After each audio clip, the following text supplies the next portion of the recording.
Let's bring you some more on our top story. The Liverpool owner, John W. Henry, has come out and said the club is not for sale. Ben Ransom is in Liverpool for us. Ben, very good evening. They're talking billions down the road at Manchester United. So is this surprising? Well, look, we're faced with this landscape of football in the Premier League at the moment where some of the biggest clubs are attracting interested investors. For Manchester United, the difference there is that when the Glazers came out and they released that statement about the club being for sale or looking for third-party investment, I think it was felt at the time that they'd come to the end of their road. And realistically, given the way the shares are structured at United, an outright sale was the only option.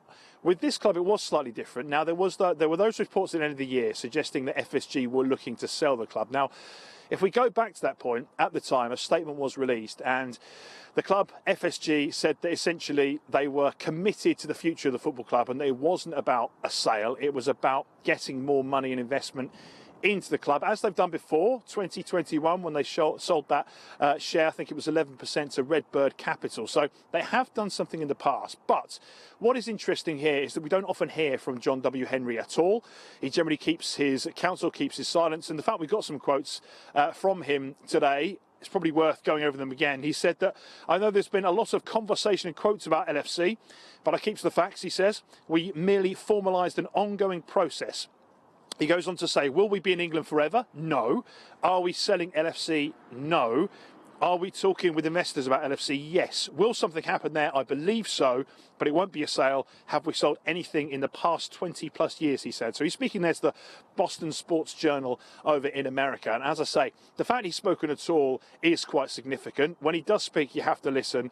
But what it does there is it really cements this story in terms of Liverpool, rather than looking for an outright sale of the club and how many billions that they would fetch on the open market.